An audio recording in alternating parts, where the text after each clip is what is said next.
All right, everybody, good evening. And thank you for coming out tonight, the Manitoba Stronger Together event.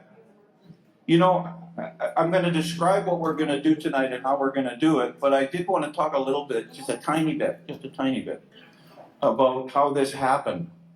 So, I think many of you know the story of Detective Helen Grus. She's the Ottawa police detective who started to investigate a 300% increase in death of newborn babies in Ottawa. And she's going to tell her story. Of course, she's been raked over the coals and she's been convicted of I can't remember what the actual charge is, but it's something like conduct unbecoming a police officer or something. And the sentencing is still to come. And so the night started off as an opportunity to show the documentary film. And by the way, the producer on this was the same fellow that did the Sean Hartman story, which many of you were here to watch with us. So we're going to do that, but I thought at this time that it would be a good idea to invite candidates who are running or thinking of running in the election on October 28th this fall. And we decided we'd give them each 10 minutes to talk before the movie, because of course you can't leave before you see the movie, right? Now, I was a little worried about that because about 10 candidates came and told me that they were coming. And you can see that, you know, it's only 3 showed up. Now, I wish, you know, I'm an engineer, I'm not an accountant, right? I wish that I would have written down their names, because I would give you the other 7 names that didn't show up and you'd know who not to vote for. Exactly. Because, you know what, if they don't show up at the first date, I don't think you're going to marry them, right? But anyway, we have 3 great candidates, and they're gonna each get 10 minutes, and we're gonna be brutal about this 10 minutes, by the way. And so we're gonna hopefully start the movie on time in about 30, 35 minutes, something like that. The movie's 90 minutes. I previewed about a half of it this morning, and if you don't have tissue, you might want to sneak out and get some. So what we're going to start off with tonight, though, is can I ask you all to rise? We're going to do O Canada. Yeah. Matthew?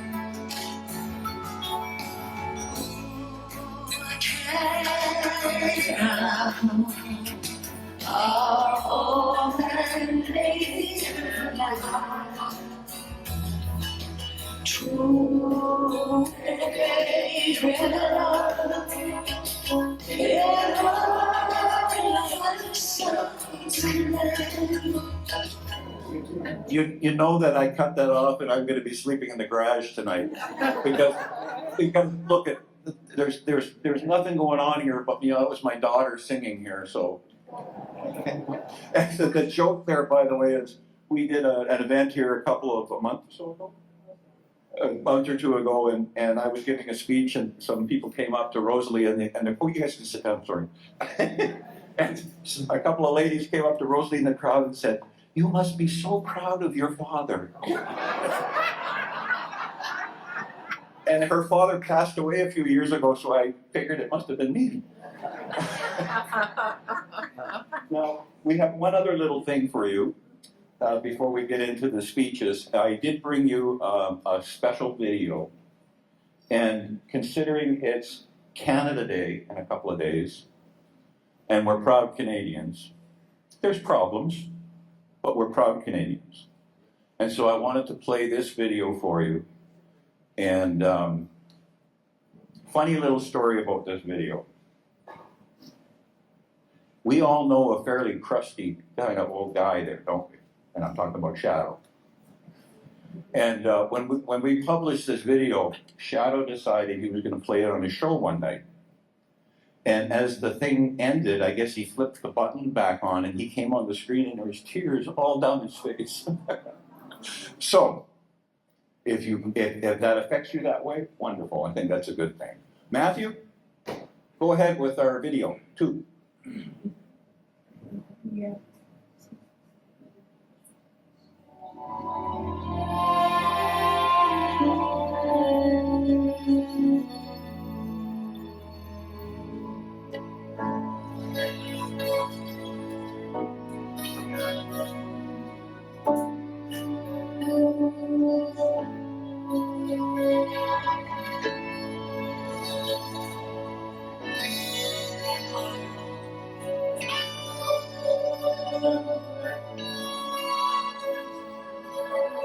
Can we ever imagine lives that were lost for the lives that we live?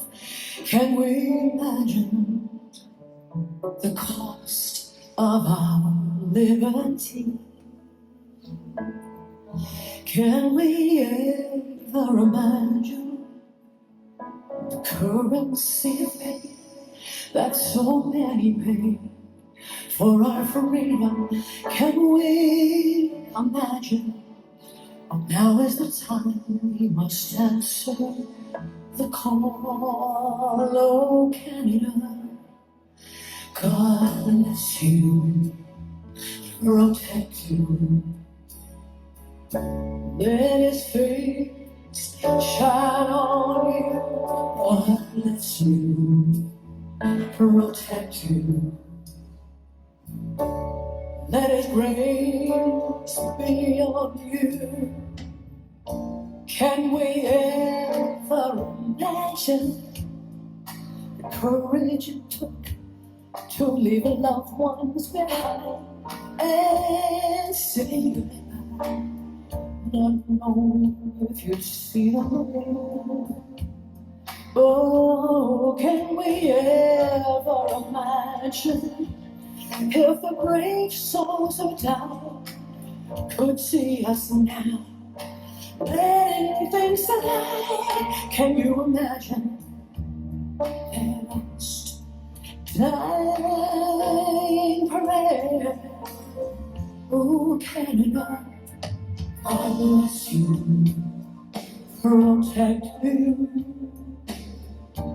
Let His face shine on you. God bless you, protect you. Let His grace shine on you. Oh,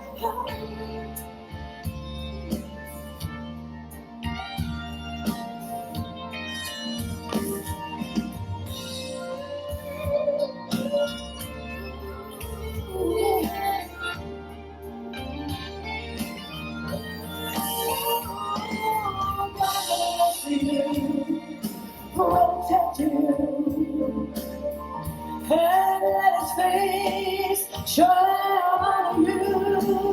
God bless you, protect you, and let His grace shine on you. God bless you, protect you, and let His face shine on you. God bless you, protect you, and let His grace, let His grace be upon you. Oh, okay.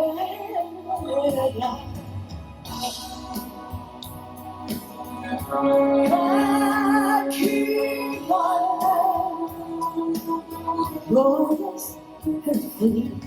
Oh, Canada, long God, cry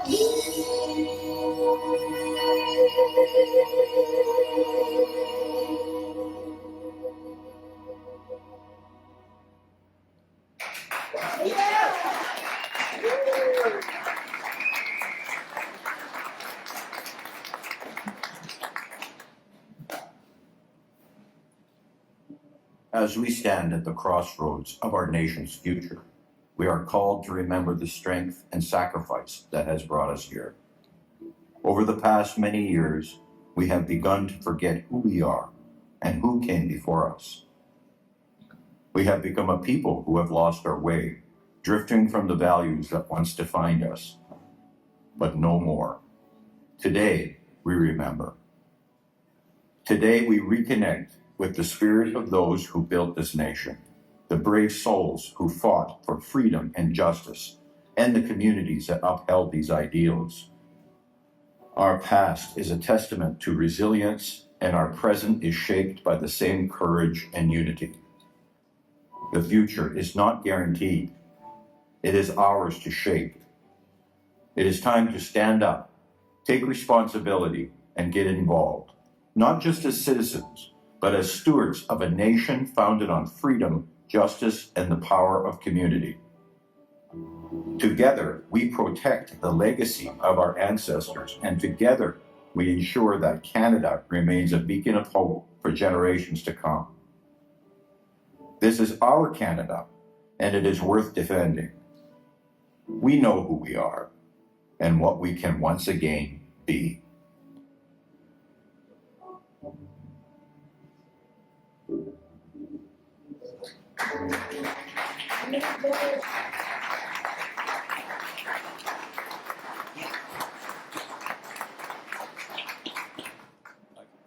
That video is the reason we're here.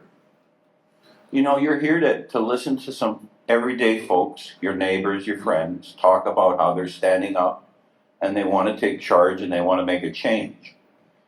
You're not going to be listening to professional speakers necessarily. You're going to be listening to folks just like you. And there's still time if you decide that you want to get into this fight. You council members, generally speaking in Manitoba, can register starting June 30th. Mayors were able to, the mayoral candidates were able to register prior to that. You're going to hear a couple of mayoral candidates tonight who are registered. You're going to also hear someone who's considering running for council in the city of Selkirk. And I put it that way because, again, you can't register as a council member until, so you can't say you're running, but you can say, I'm thinking of running. And we wanted to take advantage of tonight to give them an opportunity to speak to you. So with that, you're not here to listen to me. So, Chris, are you going to take a microphone over there? And our first, you want to get a table? Our first speaker is Chris Debeski. He's a lifelong resident of the town of Selkirk, and he is considering running for council at the city of Selkirk.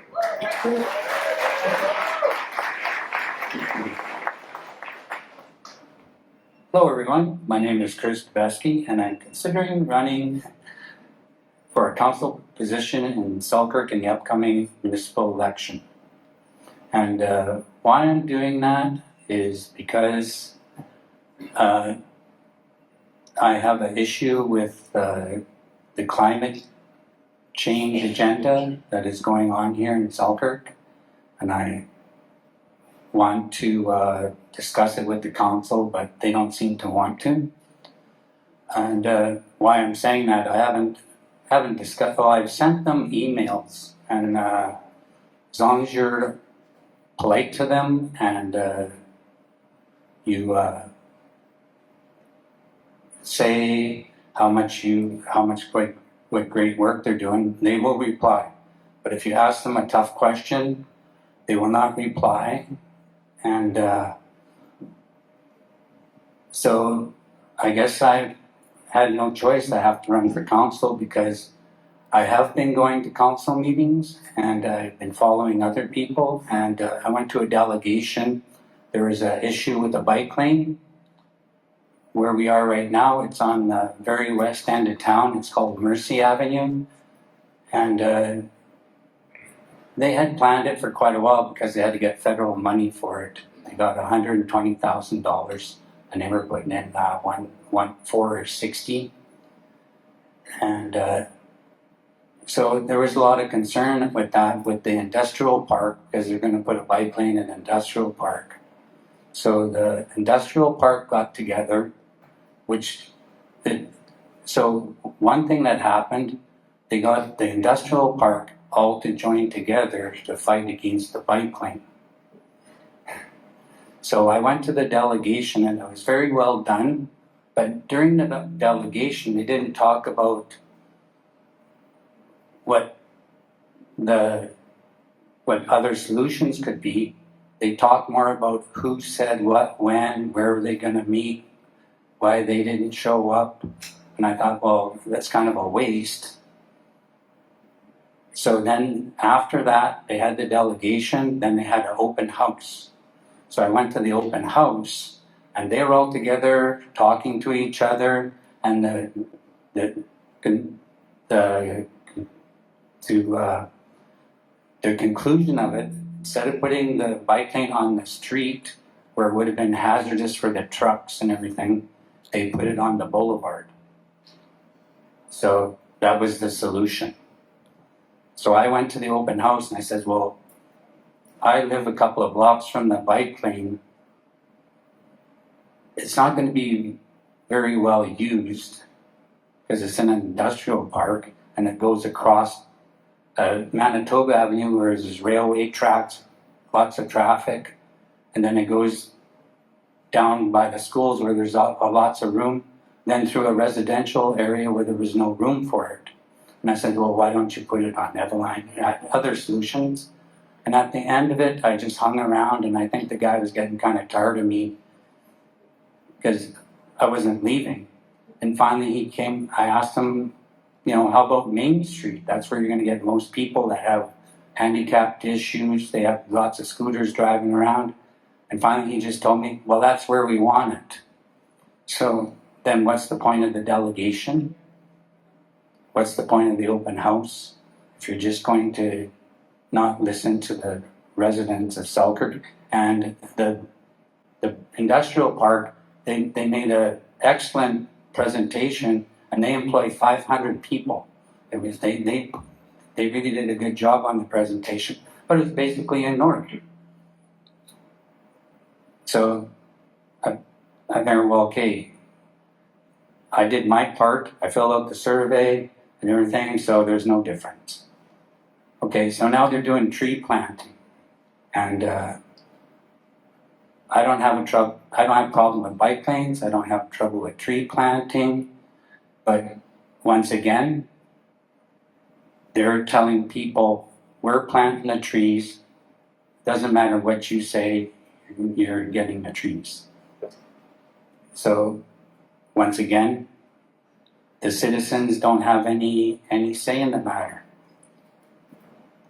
And that's, so I can keep going on that, but since I live in Selkirk, I've been looking around, and we have our MLA is Richard Bershot, and there was something in the paper that he's leaving after his term here, and I'm going to paraphrase his comments from the April 19th Selkirk Record. I was honored to serve the people in Selkirk. I peeked behind the curtain to see how things actually work, and I don't have a lot of faith in our government systems. That's our MLA. So, I was shocked. I was shocked to read that in the paper. So, as I say, I'm considering running for council, and I'm not doing this to earn extra money. This is a public service that I could have been or should have been doing before. And I've been spending a lot of time following the WMR debacle. And one of the most important lessons I learned from that was to be respectful to your elected officials. And some elected officials should also take that into consideration. I haven't been politically active for very long. And I've found that there isn't really a need for crowd control at council meetings anywhere in Manitoba, except for one time in Niverville.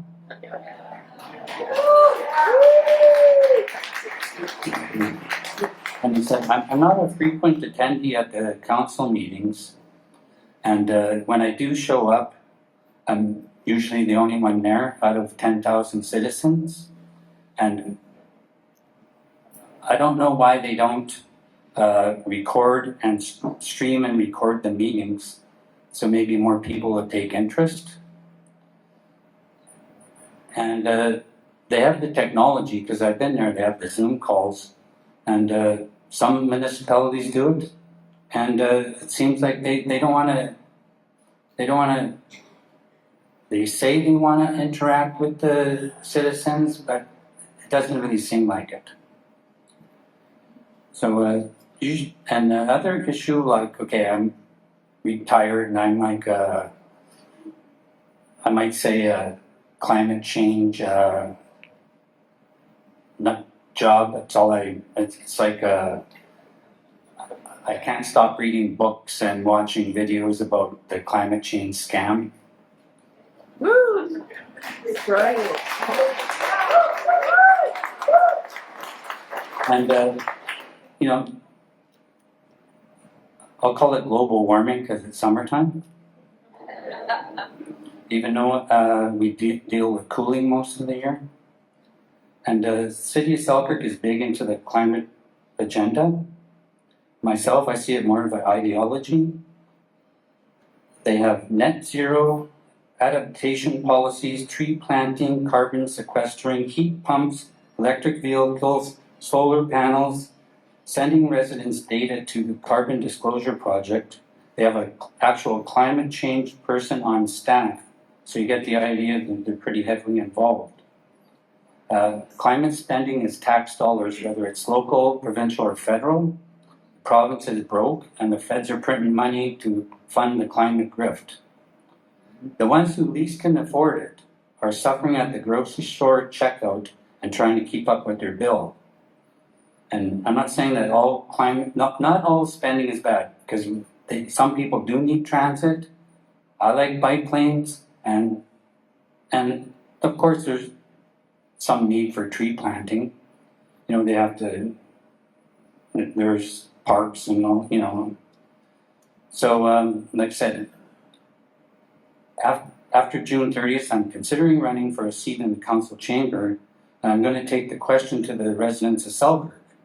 I was planning to do that myself, but since the election is coming up, I want to make it an election issue.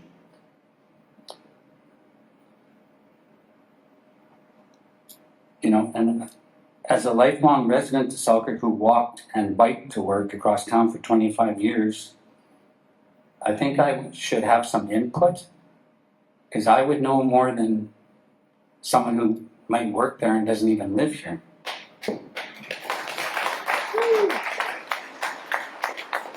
And so they're not quite finished the bike lane yet after, well, over a year.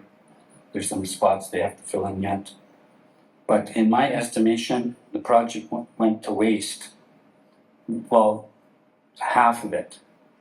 Over on this end of town, there was nothing there anyway. So, you know, you can put a sidewalk there, so the bike lane went there. And the other half is kind of a waste. They could use those funds to help people in their scooters. Like, there's a lot of handicapped people you see on Main Street. They could have put a path in for them, but you know, that's they wanted that bike lane on Mercy, no matter what. And that's about it for the bike lane. So, and said I can go on about bike lanes forever and tree planting and that, but I want to wrap it up here. And so I just want, in closing, I'm looking forward to hear what the residents of Selkirk have to say. Good or bad, we don't have to agree on everything. And one other thing, since I'm up here and have everyone's attention, since I'm going to be out going on the streets, I also want to let them know this. COVID was destructive to our society. I'm pointing my finger at all levels of government.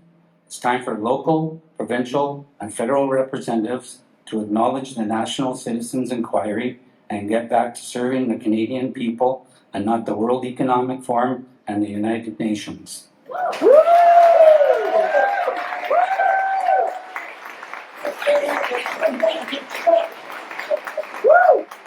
Thank you for being here and supporting the Helen Grus project.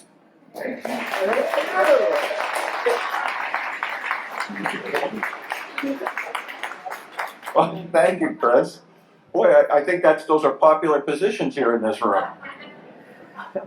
Our next speaker is Rosalie Drysdale, my daughter. And Rosalie is running to be the mayor of the rural municipality of St. Clements. Rosalie?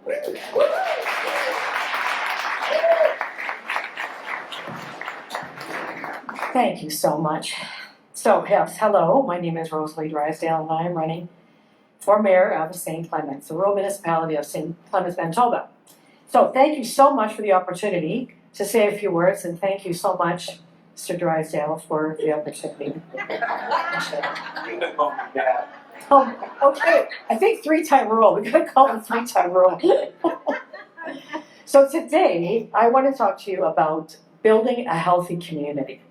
There are a lot of conversations that we can have about the nitty-gritty issues of what needs to be done, what needs to be changed, where light needs to be shone, and more transparency in the municipality of St. Clements. That's for sure, and we will be doing that. That time will come very soon, so please stay tuned, all of you, for sure, but for sure the people of St. Clements. Stay tuned to my Facebook and my website, which is Rosalie for St. Clements.ca. So believe me, we're on it, we're studying, we're talking to people, we're going around, we're organized. So I'm not going to get into all the nitty-gritty details today, per se, but for today, I have one pivotal thought to share, one meaningful principle which lays the foundation to what I believe is the most important aspect of building a healthy community. So I'd like to tell you a little story. Recently, our almost 5-year-old granddaughter said something to me that I haven't been able to forget, and I hope I never will forget it. She said, Oma, which of course is German for grandma, which is what I am to her. Oma, I see my whole body, but I can't see my face. And you can see my face, but you can't see your own face. I mean, even as I tell you that, that's really complicated. Not bad for a 5-year-old to figure that out. Wow. I said to Ken a little while ago, wow, I've thought about a lot of things in my life, but I have never thought about that. So at first it sounded like a child's observation, of course, which it was, but the more I thought about it, the more profound it became. Every one of us can see almost everything about ourselves except the thing everyone else sees most clearly. And that's our face, our countenance. That's why we need mirrors. That's why we need reflection. That's also why we need each other. The same is true of politics and in public service. A municipality, a community, even a council can see many things about itself. We see our budgets, our roads, our projects, and our priorities, but sometimes we cannot see ourselves as others see us. Sometimes residents see concerns that council doesn't see. Sometimes council sees challenges that residents don't see. Neither side possesses the whole picture. That's why communication matters. That's why listening matters. That's why hearing matters. And sometimes listening and hearing are two different things. That's a whole other subject. That's why respectful disagreement matters. And just respectful disagreement is actually a sign of health in relationships and on council, etc. When we stop listening to one another, we lose our mirrors. We begin believing we see everything clearly when in reality we may be missing the very thing others see most plainly. A healthy community is not one where everyone agrees. It is one where people are willing to help each other see what they cannot see alone. Good government begins with listening because no one sees the whole picture alone.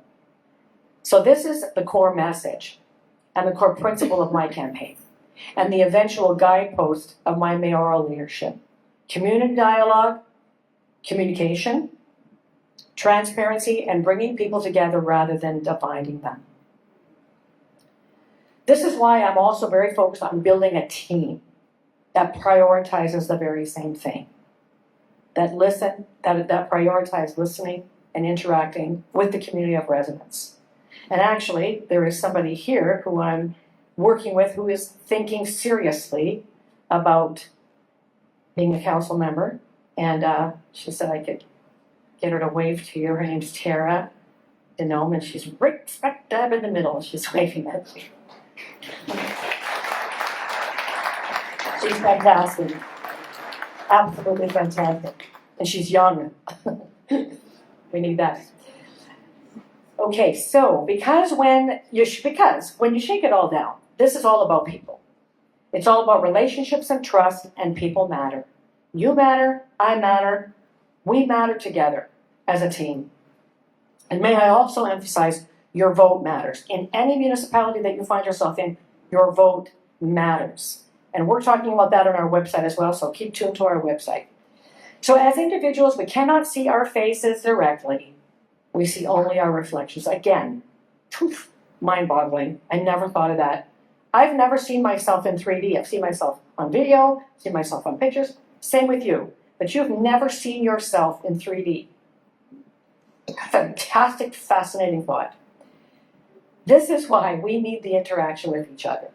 That is why in this instance we need strong leadership in council, people who are willing to be transparent, give definitive leadership, and listen carefully to the concern of residents. A leader who believes they already see everything clearly becomes dangerous.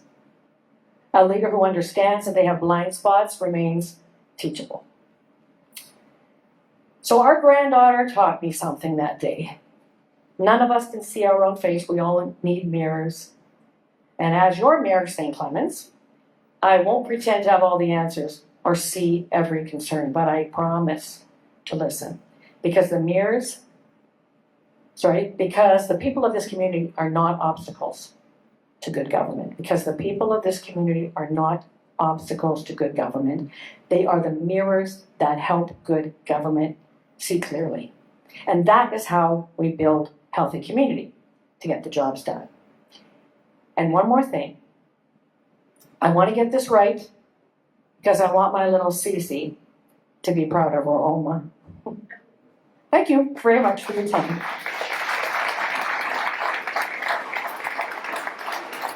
Wow, that was great.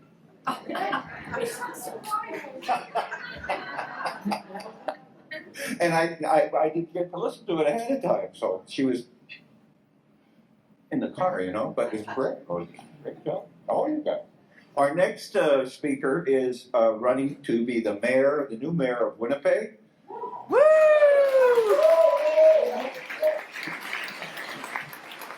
And you don't need much more introduction than that. It's, of course, our favorite son, Mike Wojciechowski.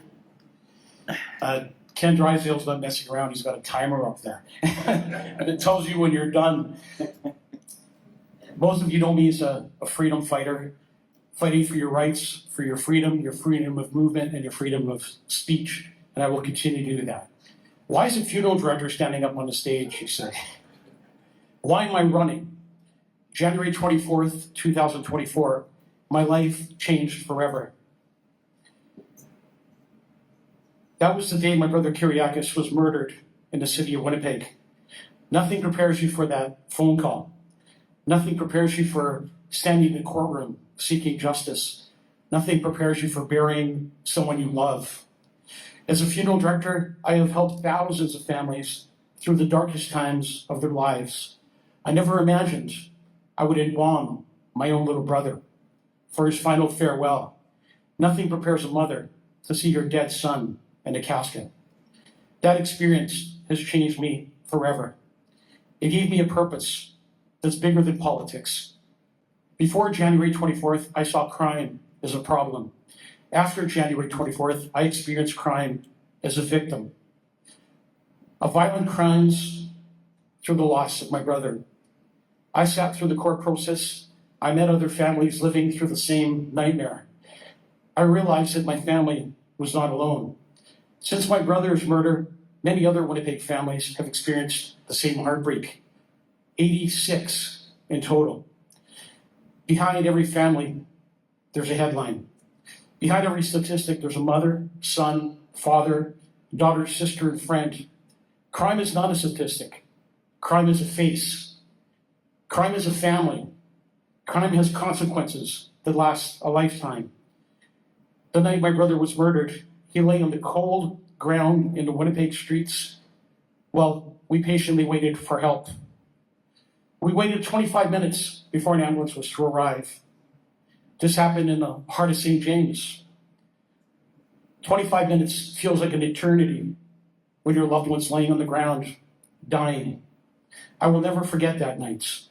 No family should ever have to wonder how much time it will take for an ambulance to attend. Every second matters. Every life matters. I'm not running for mayor because I want a title. I'm not running for mayor because I need a job. I'm running for mayor because I want a future for your kids, your grandkids, the elderly, and every single citizen in the city of Winnipeg. Public safety is just not another campaign promise to me. It's personal. It's my mission. I will fight to make every Winnipegger safer. For the children, for the grandchildren, for every family that calls Winnipeg home. Listening to the people will be important. Since January 24th, 2024, I've spent countless hours talking with people from every corner of Winnipeg. I've met seniors, I've met parents, I've met with small business owners, I've met with police officers, firefighters, paramedics, transit operators, and frontline workers. I've listened more than I've talked. And everywhere I go, I hear the same message. People feel like they lost their voices. They feel the city has stopped listening.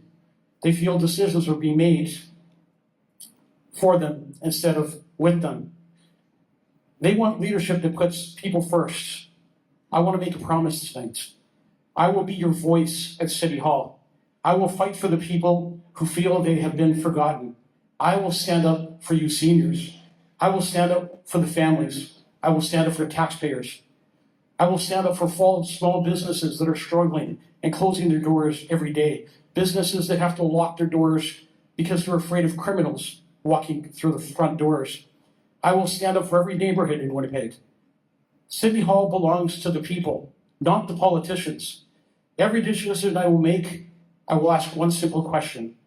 Is this making the life of people in Winnipeg better? It's not normal to see people standing in a zombie position, a zombie state that we're seeing all across the city of Winnipeg. It's not normal to see someone passed out on the sidewalk while people walk by as if it doesn't matter. It's not normal to see open drug deals taking place on our streets. It's not so normal to see people injecting drugs in broad daylight in our neighborhoods. It's not normal for kids to be playing in playgrounds full of infected needles.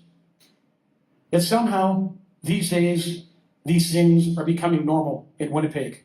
And I, for one, I refuse to accept that. We need to work with Winnipeg police and be tough on crime. People who commit crimes need to be arrested. People who break the law must be held accountable.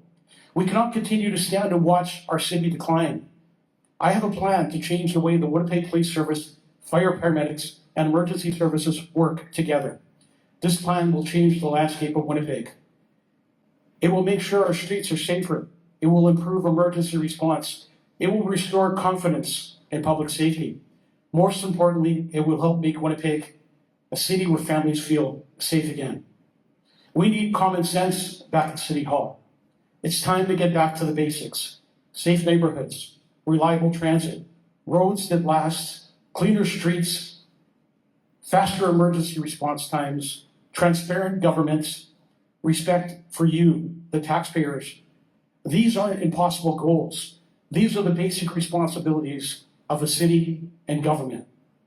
Winnipeg deserves a transit system they can rely on. Too many people have seen routes reduced or changed in ways that have many in very difficult situations. People are losing their jobs. People are walking in cold winter days, long distances, with little kids and groceries. The seniors are struggling and the people with disabilities. Transit should work for all people, not force people to walk around their system. Within my first 30 days as mayor, I will begin a complete review of the Winnipeg transit system. I will identify what works, and we will identify what doesn't. We will begin to restore confidence in public transit. Our goal is to build a transit system that people can depend on every single day. Riders deserve dependable service. Transit operators deserve supports. Families deserve a system they can trust. Every spring, Winnipeggers ask the same question. When are they going to fix the potholes? We spend millions of dollars patching roads every year. That is not a long-term solution. It's time to start rebuilding roads, not simply patching them again and again. We will embrace proven technology and smarter construction methods to build stronger roads that last longer. Roads that families can depend on. Roads that are safer. Roads that don't destroy suspensions on tires and rims. Roads that will last for months and years to come. It's not normal to see people standing like zombies. It's not normal to see the drugs. It's not normal to see the drug dealers. And until we stand up and say no, it's going to continue to happen. It's time Winnipeggers said, enough is enough. We want our city back. We refuse to accept this. We need to work with the police. We need to get tough on crime. And we need to see arrests happening more often. I have a plan. And the plan is for you, for your children and grandchildren. And we will restore that plan and make Winnipeg great again. I don't have all the answers.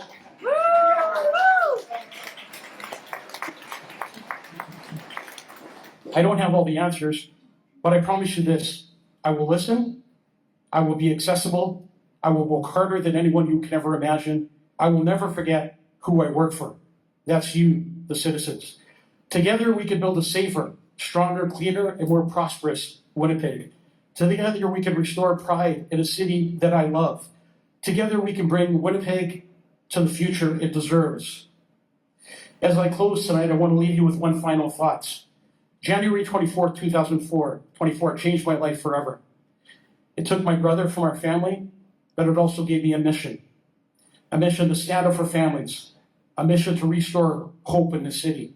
I cannot change what happened to my brother, but together we can change what happens next. We can build a city where families feel safe. We can build a city where seniors feel respected. We can build a city where businesses can succeed. We can build a city where children and grandchildren have a future and a city that they are proud of. This election is not about Michael Voyjakis.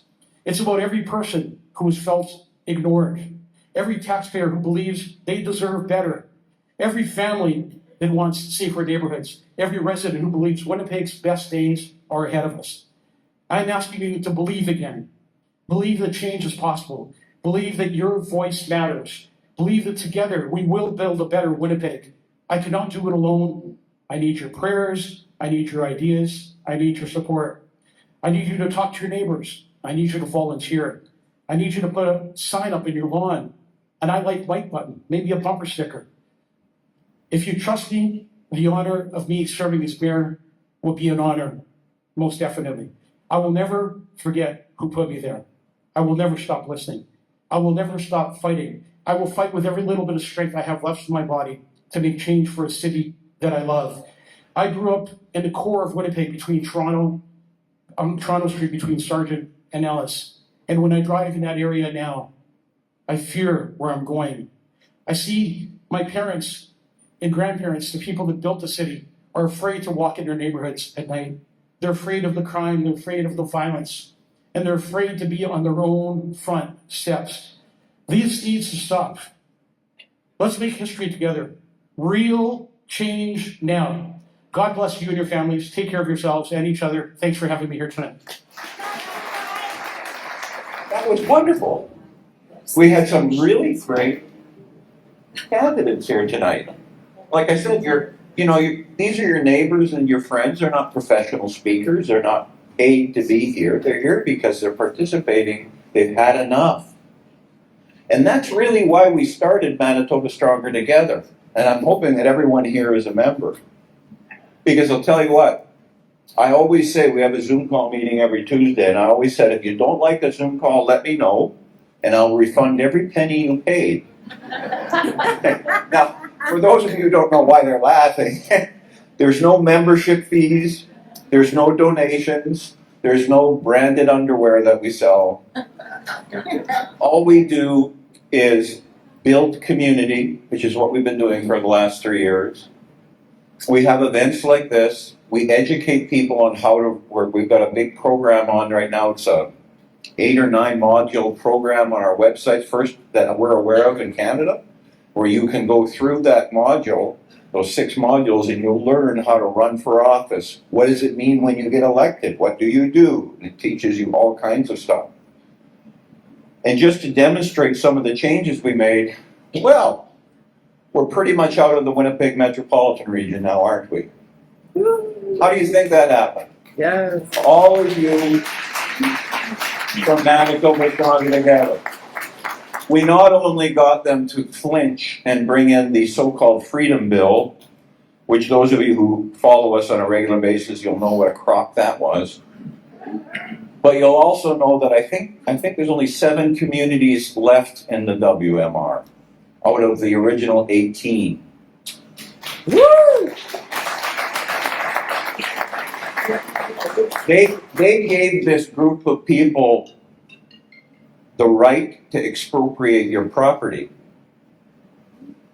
They gave this group of people 18 communities surrounding the city of Winnipeg, and the city of Winnipeg had veto power over anything that the WMR, the Winnipeg Metropolitan Region, could do. And they were responsible for all of the planning and development in all 18 communities. And you know what? When they had a public hearing about this 2 years ago, I talked to a whole bunch of councillors and mayors, and I said, do you realize that the city of Winnipeg has veto power over all? Oh, no, Ken. And then I showed it to them. Oh, really? And they voted for this thing. Your mayors voted for this thing. They didn't know they had expropriation powers. They didn't know that in the Plan 2050 they were going to net zero, and they were dictating high-density housing in places like St. Clements and places like St. Andrews, Dunatar. High-density housing.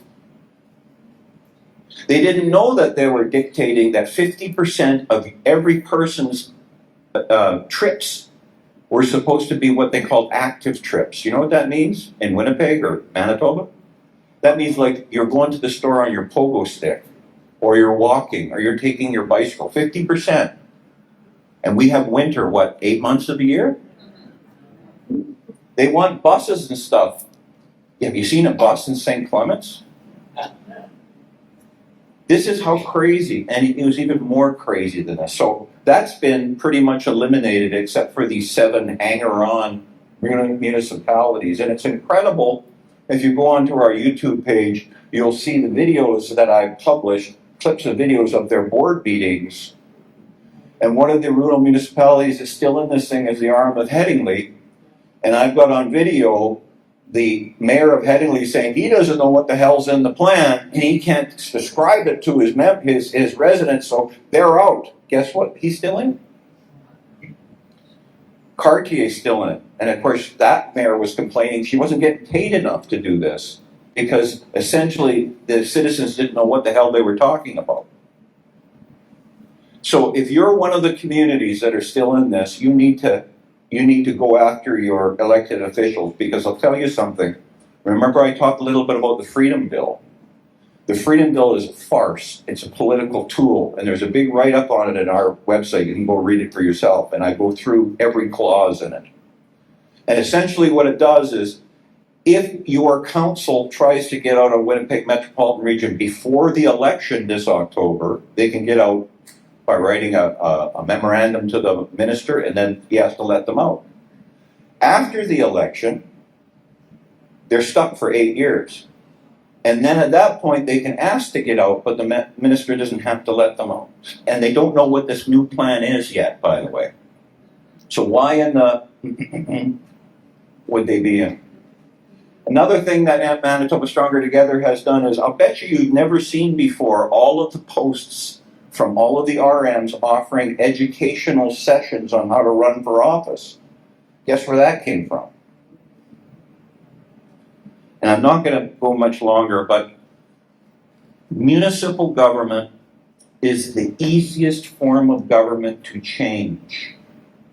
33 to 40% of every elected official in municipal government is elected without a single vote. They get in by acclamation. And what that means is nobody ran against them, so they got the job. In our rural municipality, St. Clements, there's 6 councillors and 1 mayor. 3 councillors and the mayor got elected with 0 votes. So do you think they're going to listen to you? So this municipal election, easiest to change. It's the form of government that's closest to you. I know it's sexy to look at the buildings in Ottawa on Wellington Street and see the Prime Minister jumping around in Switzerland. But the people that tax your home, the people that educate your children, the people that pick up your garbage, the people that have the police come down the street, that's municipal government. Easiest one to change. And I'll tell you something else. We're not done. There's a provincial election coming up this next year, unless it's called early. That might be called early. There's a provincial election. We are sharpening our teeth right now. We are learning the ropes. We are understanding how to run campaigns. I think I'm running 4 campaigns. I think Manitoba Stronger is helping about 20 candidates right now. So if you don't, you're thinking, I'd like to do that, but I don't know how to do it, contact me. You can go on our website and in the dark of the night, you can read the modules and you can be educated on that. But I'm telling you that when this municipal election is over, the next step for us is we're going to be back talking to you about the provincial election. We want to change these MLAs. I see video of one of the MLAs, one of the ministers the other day, sitting in the legislature during session watching a movie on their computer with her feet up on a chair. I see your minister of families who doesn't announce Father's Day but has all kinds of stuff on Mother's Day. I see them cursing interpreters. We need to change. So when this municipal election is over, and I'm inviting you guys, really think hard. Become a councillor. If you don't know how to do it, you don't know what it means, give me a call. Go on our website, contact button, email me, and we'll talk. And we will support you. We won't leave you out hanging. We're not saying, come out and do it, and you're going, what the hell do I do? So we will help you. But when this is done, we're going to be back. And we're going to be asking for you to become MLAs. We're going to ask you to run for the provincial legislature. And after that, we'll be doing federal. Go.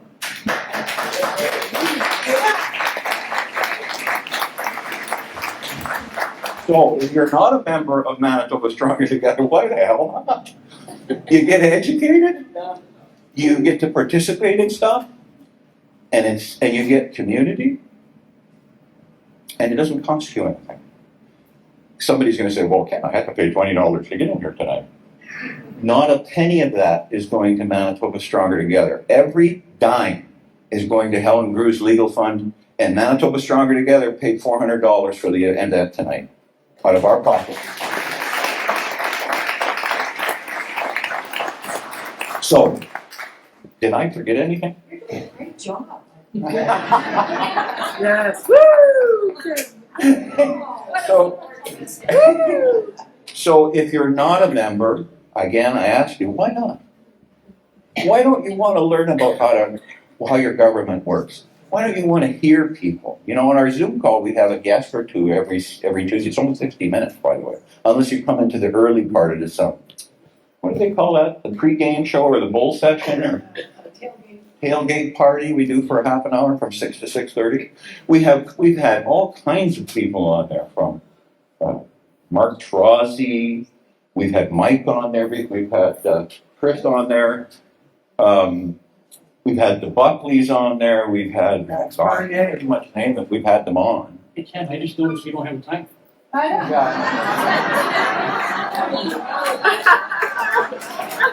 They got me there.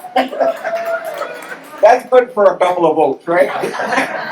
Anyway, with that, I was just going to say, guys, we'll take a 5-minute break if you need to stretch your legs to go to the washroom, and then 5 minutes, and then we're going to start the Helen Grus story.